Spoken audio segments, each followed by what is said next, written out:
The transport ship shuddered as it docked with Station Harmony, pressed her face against the small window, and stared at the massive structure floating in space. The station looked like a giant wheel spinning slowly against the stars.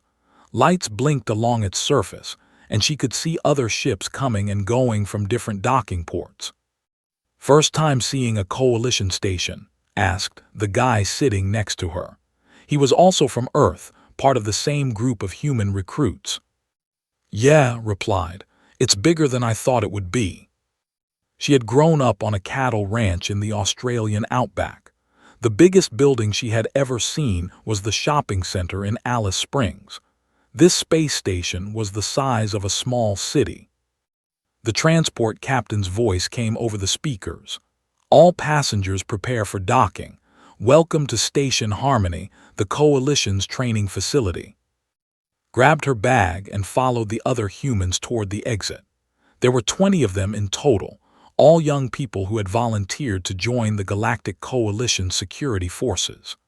Earth had only joined the Coalition 6 months ago, after first contact with alien races.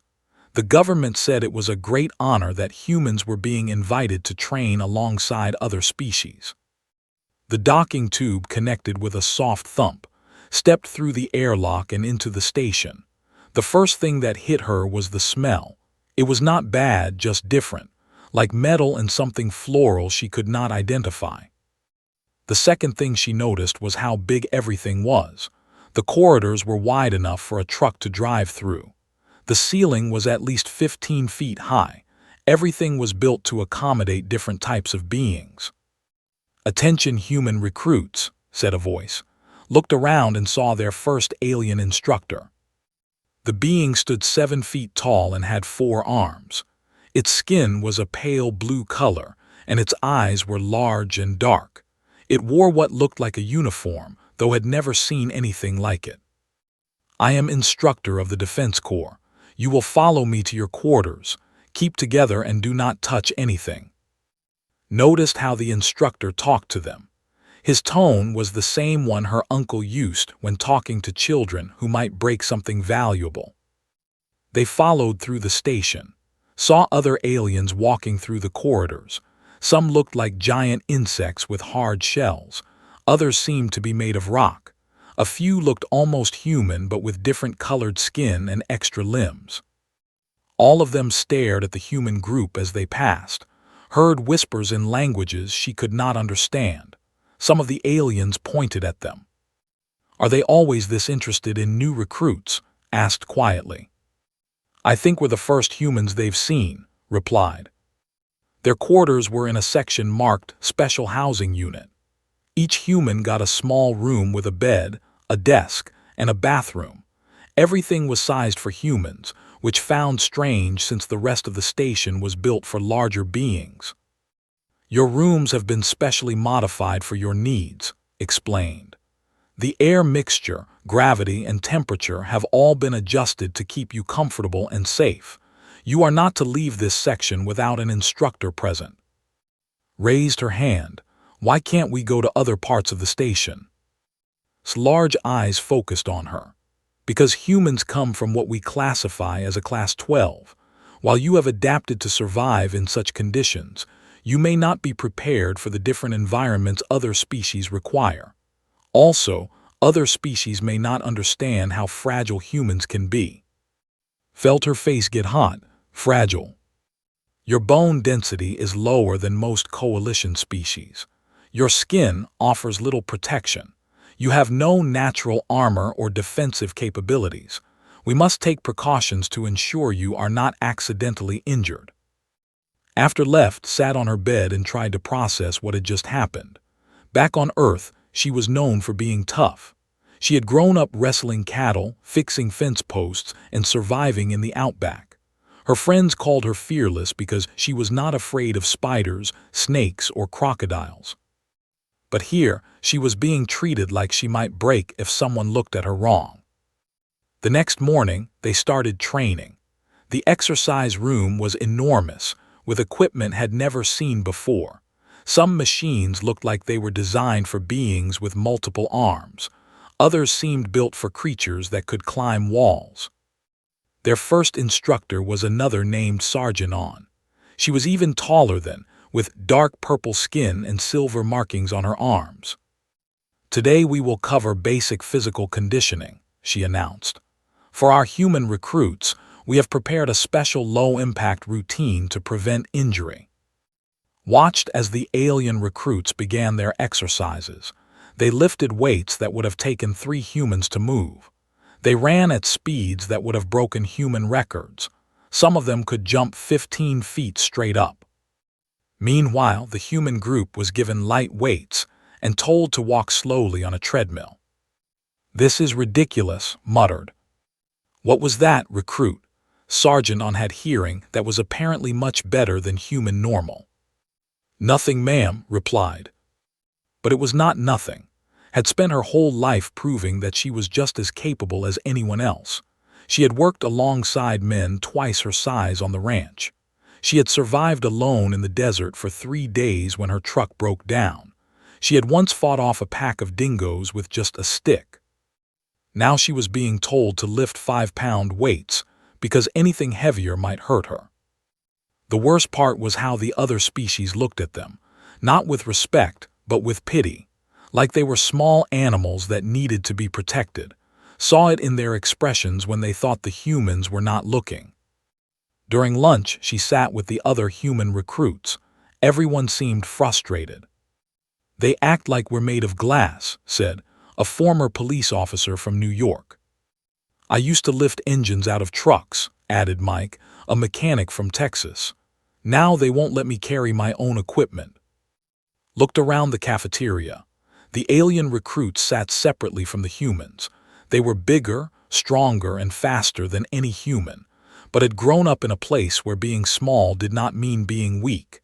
In the outback, she had learned that survival was not about size or strength. It was about knowing how to react quickly when danger came. She just hoped she would get a chance to prove that before someone decided humans were too fragile for the coalition's security forces. 3 weeks into training had gotten used to the routine. Wake up, eat breakfast, attend classes about coalition law and procedure, do light physical exercise, and go to bed early. Every day was the same, and every day she felt more frustrated. The instructors still treated the humans like they might break at any moment. During combat training, the humans practiced on soft padding while the aliens used equipment that could probably stop a truck. When they learned about crowd control, the humans watched from a safe distance while the other species did the actual practice. Was getting tired of being a spectator. "Today we will practice civilian crowd management," announced instructor. "You will work in mixed pairs, 1-and-1 recruit from another species." Felt a small spark of hope. Maybe she would finally get to do something real. "Human recruits will observe only," continued. "This exercise involves physical contact that might be dangerous for your species." The spark died, clenched her fists and tried to keep her expression neutral. "However," added, "recruit will demonstrate the proper restraint technique on the practice dummy. This will show the non-human recruits how to handle smaller, more fragile beings they might encounter." His heart sank even further. They wanted to use her as an example of how to handle weak creatures. Her partner for the demonstration was a young who had arrived on the station the same day as. He was about 7 feet tall, with the typical 4 arms and pale blue skin of his species. Had noticed him before because he always seemed eager to prove himself to the instructors. "Remember, the goal is to restrain without causing harm," explained to the class. "Recruit, please show us how a smaller being might attempt to control a civilian." Walked over to the practice dummy. It was about the size of an average human and made of some kind of soft material. She had been thinking about this moment for weeks. Finally, a chance to show what she could do. She grabbed the dummy's arm and pivoted, using its own weight to bring it down in a controlled manner. It was a move she had learned from her grandfather, who had been a police officer back on Earth. The technique used leverage and momentum instead of brute strength. Interesting, said, but ineffective against a truly dangerous subject. In real situations, you would need backup from stronger species. Felt her face get hot again. She wanted to explain that the move was just the beginning, that there were follow-up techniques that could control someone much larger, but she knew they would not listen. Stepped forward. Instructor, with respect, that technique seems too gentle for real enforcement work. A serious criminal would not be stopped by such soft methods. You're right, recruit, replied. This is why humans will primarily work in support roles. Show us how it would handle the same situation. Approached the dummy with confidence. He grabbed it with two of his four arms and lifted it completely off the ground. The dummy's feet dangled in the air. As you can see, proper physical restraint requires actual strength, he said, looking at the class. Humans, while brave, simply lack the physical capabilities for dangerous work. Had heard enough. That's not true, she said. The room went quiet. Everyone turned to look at her. What did you say, recruit? Asked. I said that's not true. There are techniques that don't require brute strength. Sometimes being smaller is an advantage. Laughed. I mean no disrespect, but you could not restrain someone my size if I did not wish it. Felt something old and familiar rise up in her chest. It was the same feeling she got when the boys at school said girls could not do farm work. The same feeling she got when tourists said the outback was too dangerous for someone her size. Want to bet, she said. Held up one hand. This is not appropriate. Recruit, return to your position. But was already walking toward her. No, let her try.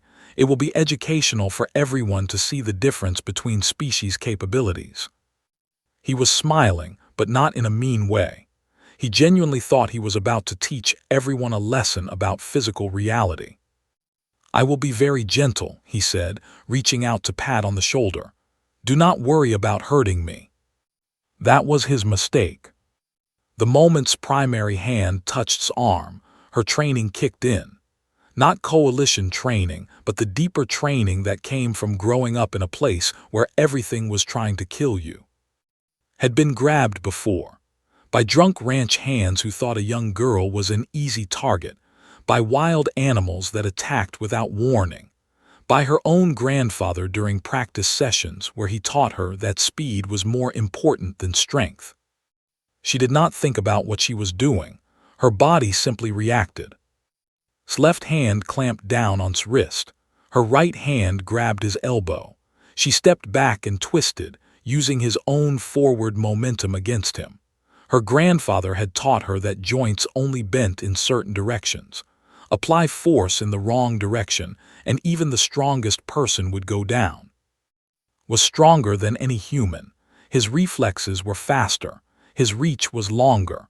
But his shoulder joint worked the same way as any other joint in the galaxy.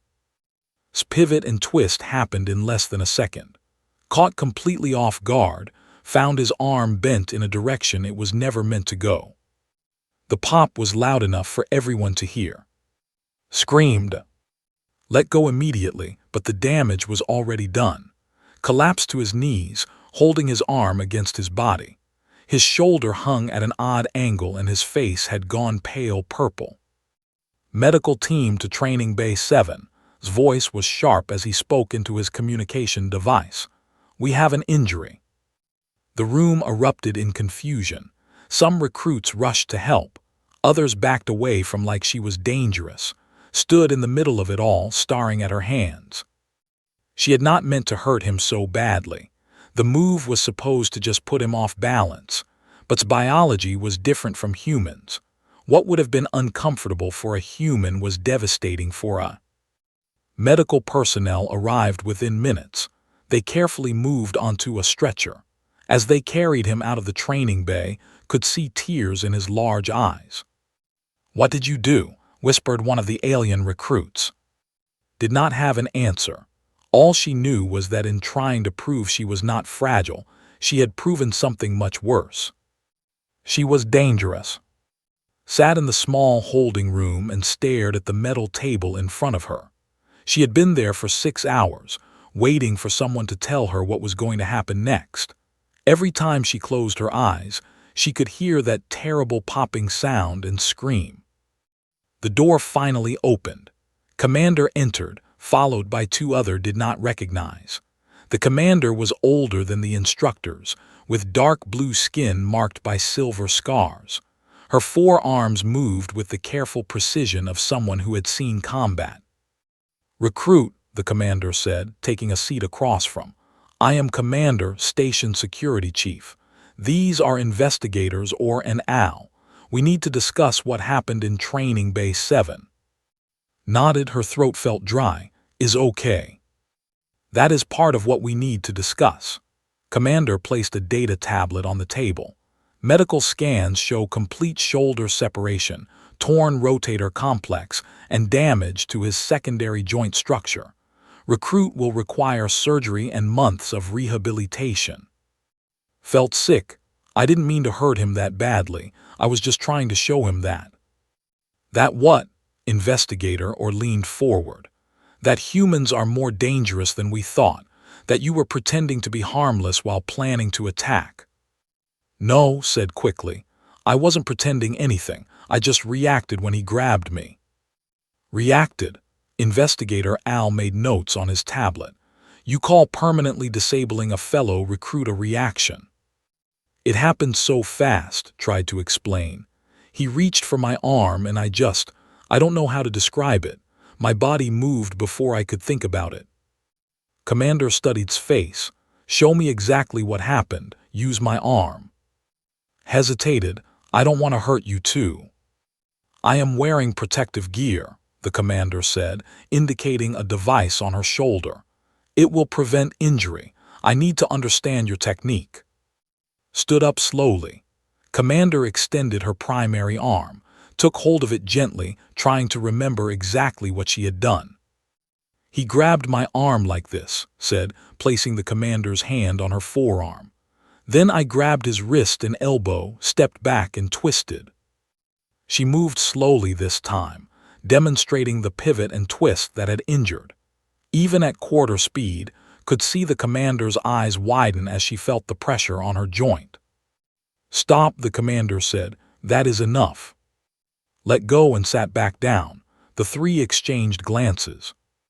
"Where did you learn that technique?" Investigator or asked. "My grandfather taught me.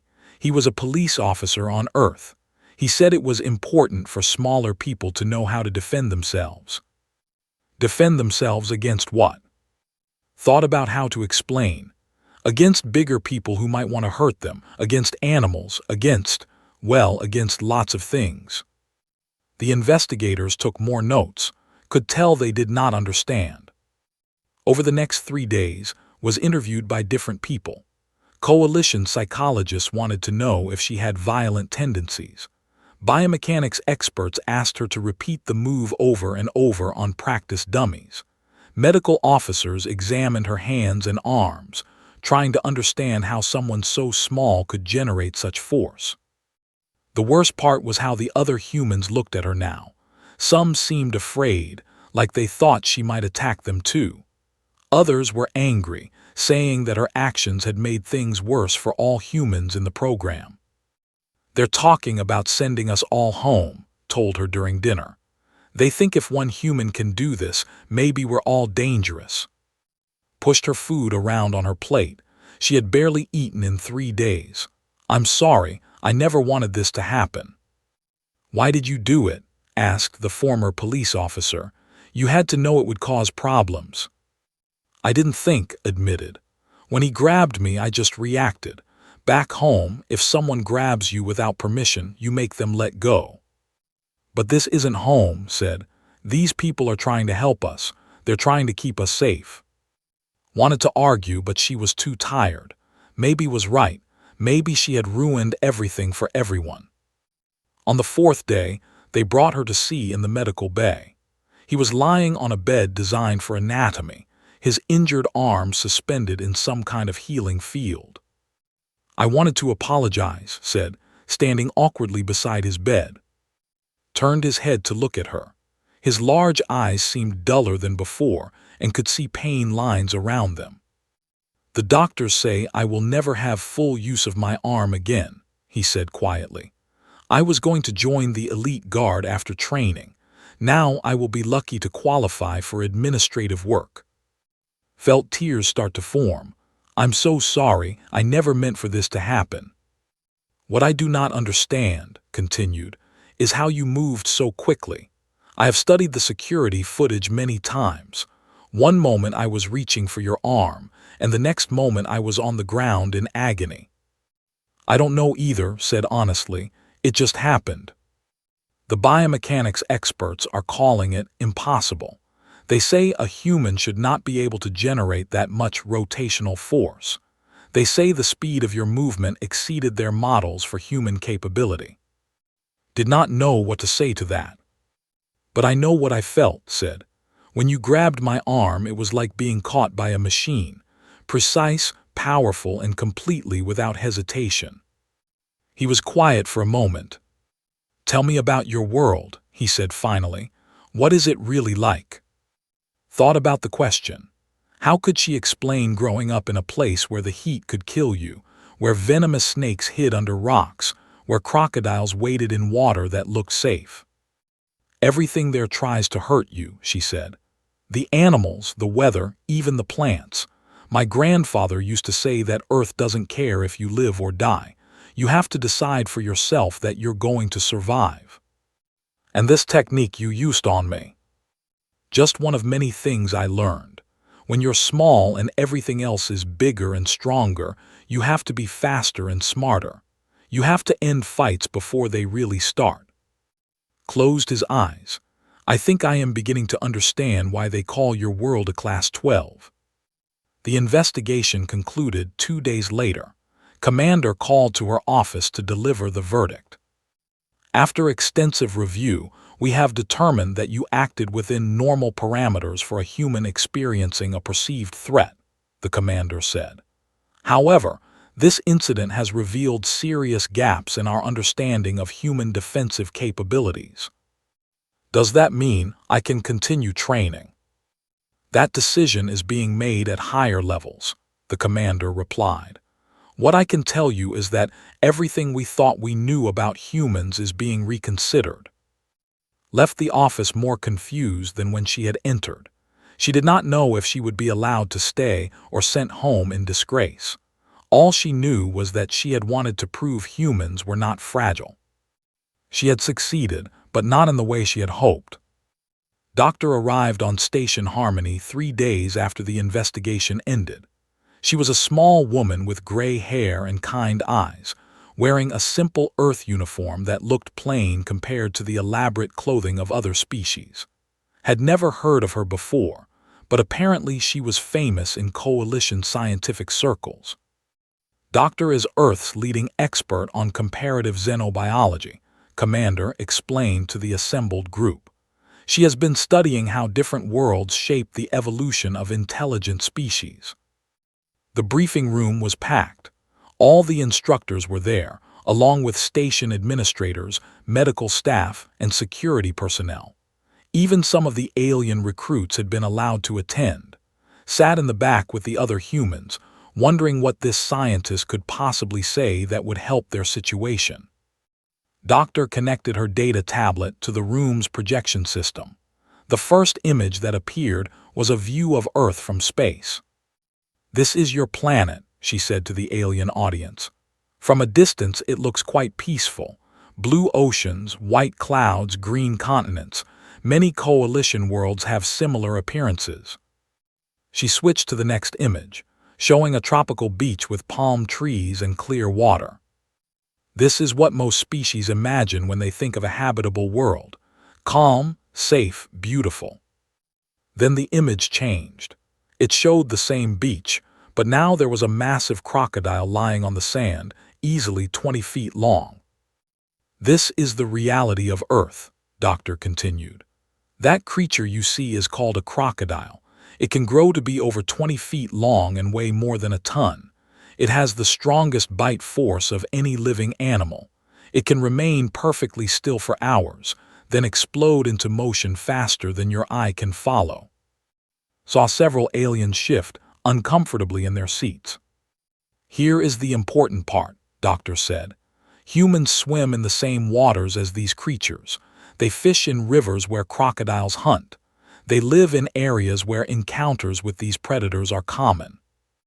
The next image showed a group of humans camping near a river.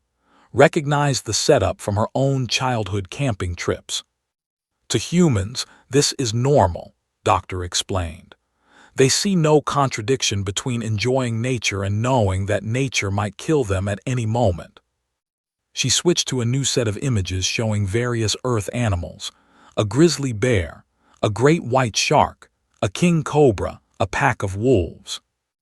Every continent on Earth has multiple species that can kill an adult human easily. Yet humans have not only survived, they have thrived. How is this possible? Doctor looked around the room. The answer is evolution. For millions of years, humans have been shaped by constant danger. Those who could not react quickly to threats did not survive to have children. What you see in modern humans is the result of natural selection operating under extreme pressure. She activated a video showing humans in various situations: rock climbing without safety ropes, swimming with sharks, walking through forests where tigers hunted. "Observe their behavior," Doctor said. "Notice how they move.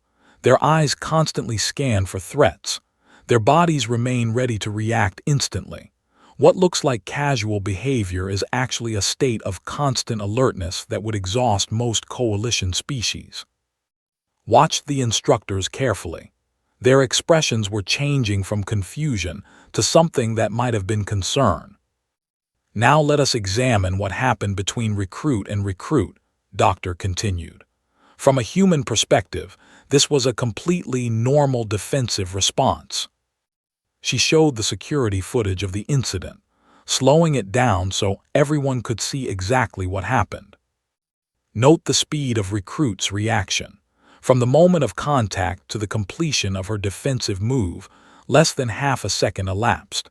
This is well within normal human parameters for perceived threats. "Perceived threats," instructor interrupted. "Recruit was trying to be helpful. There was no threat." Doctor nodded. "From your perspective, you are correct, but you must understand human evolution. For millions of years, if something larger than you grabbed you without warning, it usually meant you were about to die. Human brains are hardwired to treat unexpected physical contact as a potential threat." She switched to a diagram showing human neural pathways. When threatened, humans experience what they call an adrenaline response. Heart rate increases, time perception slows, and muscle coordination becomes enhanced. Most importantly, conscious thought is bypassed in favor of trained reflexes. "Are you saying Recruit was not in control of her actions?" Commander asked. "I am saying she was responding exactly as millions of years of evolution programmed her to respond. The technique she used was not a conscious choice. It was an automatic reaction triggered by the situation." Doctor brought up more footage from Earth.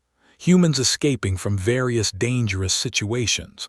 A man rolling away from a striking snake. A woman dodging a charging bull. A child jumping back from a spider. Every human learns these reflexes from childhood. They practice them constantly, usually without realizing it. What seems like play to humans is actually survival training. She looked directly at the alien recruits. "You have been treating humans as fragile because they appear smaller and weaker than your species. This is a dangerous mistake. Humans are not fragile. They are survivors from a world that has been trying to kill them for millions of years." The room was quiet except for the soft sounds of aliens breathing. "Let me show you something else," Doctor said.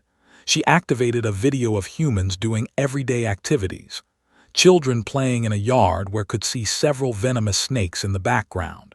Adults swimming in water that was clearly shared with dangerous predators. Farmers working in fields where large predators roamed. "This is normal life on Earth," she explained.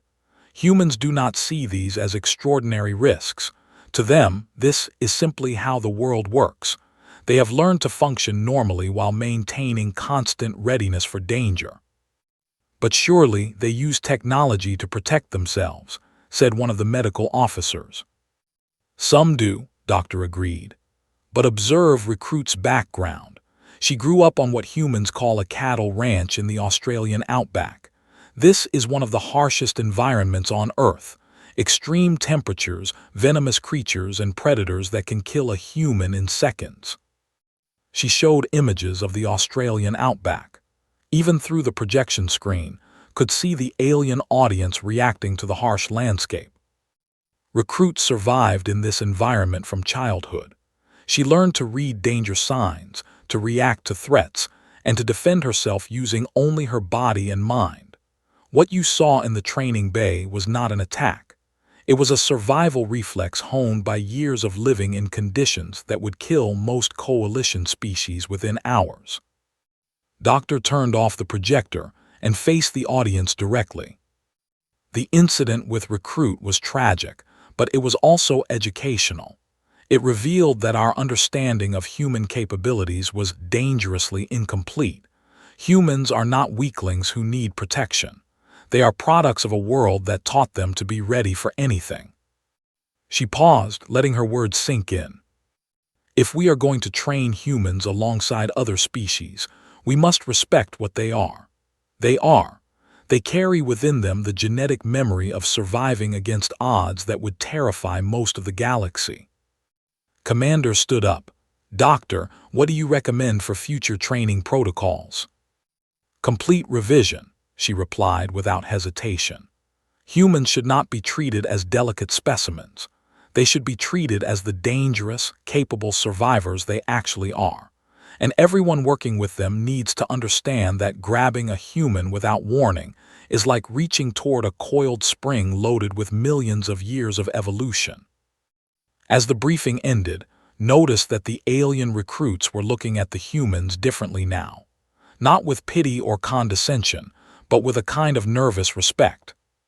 For the first time since arriving on the station, felt like they might finally understand what humans really were.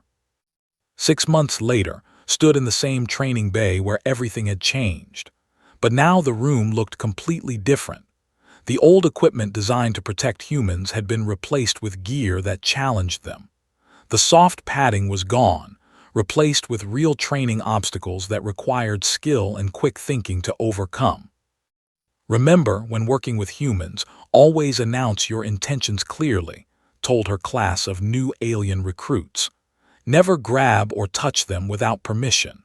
Their defensive reflexes are faster than your ability to explain that you mean no harm. The recruits nodded seriously. These new arrivals had been briefed extensively about human capabilities before they ever set foot on the station. They treated the human instructors with the same respect they would show any dangerous predator. Watched as Cadet, a young with hard shell skin, practiced the proper way to approach a human partner.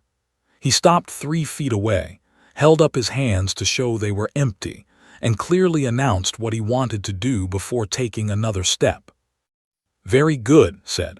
Remember, this is not because humans are hostile. It is because we have been trained by our world to react first and think second when someone approaches us aggressively. After class, walked through the station corridors. The changes were everywhere. Doors had been modified so humans could move through the station freely. Signs were posted in multiple languages, including Earth languages. Most importantly, the attitudes had changed. Aliens who passed her in the corridors nodded with respect. Some even stepped aside to give her more space, though was not sure if that was politeness or caution. Either way, it was better than being treated like a fragile child. She found in the Tactical Analysis Center, studying battle formations on a large display screen. His injured arm was still weak, held in a support brace that helped him move it. But his mind was as sharp as ever, and the coalition had found ways to use his skills that did not require physical strength. How is the new class progressing? He asked without looking away from his work.